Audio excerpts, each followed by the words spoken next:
Bienvenidos a Canal Historia.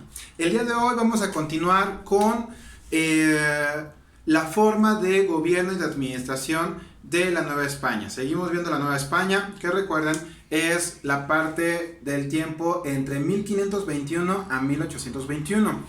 En esta ocasión vamos a ver la estructura, pero social. En el video anterior vimos la estructura política, cómo es que se gobernaba el país, ¿sí? Bueno, la Nueva España, la colonia. Y el día de hoy vamos a ver cómo es que cómo era la organización social, o lo que es lo mismo, la pirámide social. Tenemos que tomar en cuenta que una vez que se establece la colonia y que nace la Nueva España, van a nacer infinidad de clases, de razas y de estratos sociales, en donde unos van a tener muchísimo poder, muchísimos privilegios, y otros van a tener cero privilegios, cero poder y cero reconocimiento. Es así que la Nueva España va a ser una colonia, un territorio sumamente clasista, sumamente racista, sumamente discriminatorio. Vamos a ver por qué.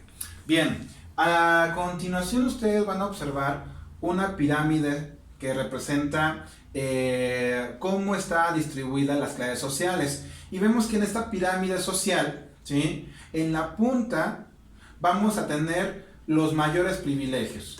¿Privilegios como qué? Privilegios como el no pago de impuestos, o privilegios como tener grandes cargos, formar parte del gobierno, tener buenos cargos en la administración de la Nueva España. Y así como vamos bajando en la pirámide, vamos a encontrar a los menos privilegiados, los que pagan más impuestos, o los que no tienen derecho a tener ni siquiera un nombre, o ni siquiera una casa, y mucho menos a ser parte del gobierno.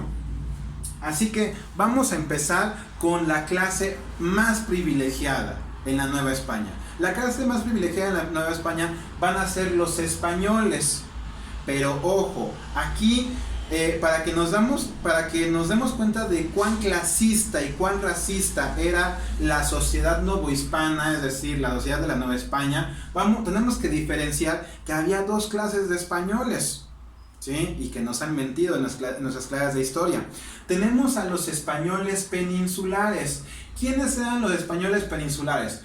Los españoles que venían directamente de España, es decir, de la península ibérica, de Europa, ¿sí? Estos españoles peninsulares tenían todos los derechos y privilegios del mundo.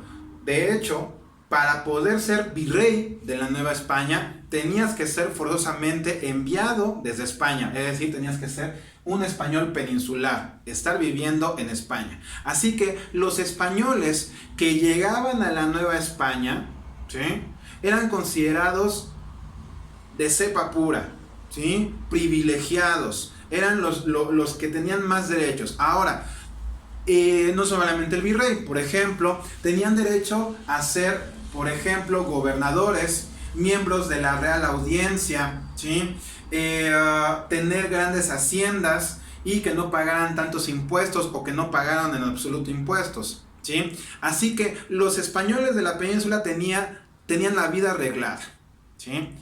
Tenemos otro tipo de españoles, que son los españoles de segunda clase, que son los llamados criollos. No se dejen engañar, ¿sí? Los criollos son españoles, son también españoles, pero que ya son nacidos en el territorio de la Nueva España. Y esto es muy gracioso, ¿sí? ¿Por qué? Porque los criollos seguían siendo españoles, eran españoles, pero la gran desgracia para ellos es de que sus papás llegaron de España y se establecieron en el territorio de la Nueva España. Crearon una hacienda, se convirtieron en gobernadores, qué sé yo.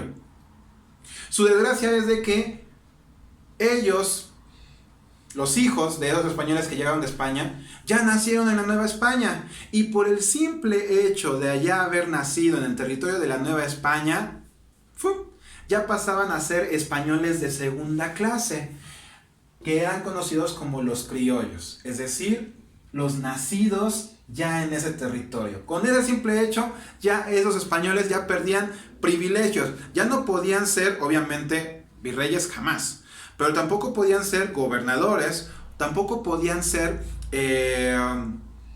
intendentes, o tampoco podían ser parte de la Real Audiencia.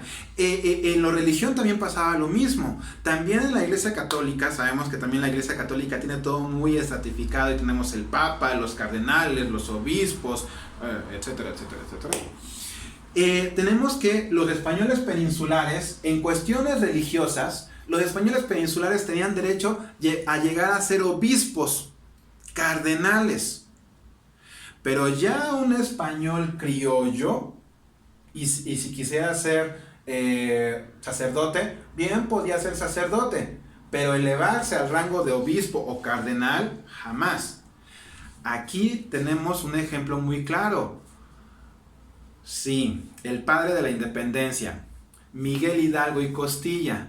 Miguel Hidalgo y Costilla era de hecho un español. Su desgracia, haber ya nacido aquí. Y por lo tanto, Miguel Hidalgo inicia el movimiento de independencia en un futuro porque él se siente discriminado y rechazado. Él es español, pero si quiere llegar a ser obispo, no, porque es criollo, es español pero criollo. Así que realmente la independencia, les voy a lanzar un spoiler, la independencia de México la organizan españoles. Y aquí está lo contradictorio del asunto. ¿Gracias a quién se dio la conquista de México Tenochtitlán? Gracias a los indígenas. ¿Y gracias a quién se da la independencia de México? Gracias a los españoles. Ok, continúo, perdón, eso lo vamos a ver más adelante. Después de abajo de los criollos, vienen los mestizos. Los mestizos ya son la mezcla. Aquí sí, por eso deriva de la palabra mezcla. Los mestizos son esas dos razas mezcladas. Los mestizos son la mezcla entre españoles e indígenas, que resultan los mestizos, perdón. Entonces, españoles o criollos mezclados con indígenas resultaban en mestizos. Ok, los mestizos tenían derecho, tenían que pagar impuestos, por supuesto. Ya eran una raza más inferior, una clase más inferior, obviamente. Y en el cuestión de los derechos y privilegios con los que contaban, pues realmente tenían el derecho de heredar el nombre o el apellido del papá, ¿sí? Tener el apellido español, qué gran privilegio. Tenían derecho a ser libres, a cambiar de trabajos, a tener trabajos, ser parte, por ejemplo, del ayuntamiento. ¿Se acuerdan que el ayuntamiento es lo más bajo de la administración pública? También tenían derecho a ser tal vez regidores, pero no podían ser parte ni de la Real Audiencia, ni ser gobernadores, ni ser alcaldes o corregidores. Realmente eso estaba vetado, ¿sí? Después ya vienen los indígenas, ¿sí? Que realmente pues los indígenas pues, ¿qué tenían derecho? Pues tenían derecho al trabajo, a trabajar para un gran hacendado, ¿sí? Después de los indígenas venían los esclavos, los africanos, ¿sí? Y lo más injusto y lo que está hasta el sótano de la pirámide social van a ser las llamadas castas. ¿Qué eran las castas? Las castas son las mezclas que hay entre mestizos e indígenas, indígenas y africanos, africanos y mestizos, es decir, todas las mezclas raciales habidas y por haber de los mestizos hacia abajo, ¿sí? Nacían las castas. Había razas, según los españoles, aquí en las castas, había razas tan ridículas como los zambucos, los saltapatrás, infinidad de razas que los españoles inventaban para diferenciar en qué rango de la pirámide social existía. Bien, esto ha sido todo. Comenten si tienen alguna duda, investiguen un poco más y nos vemos en el siguiente video. Chao, chao.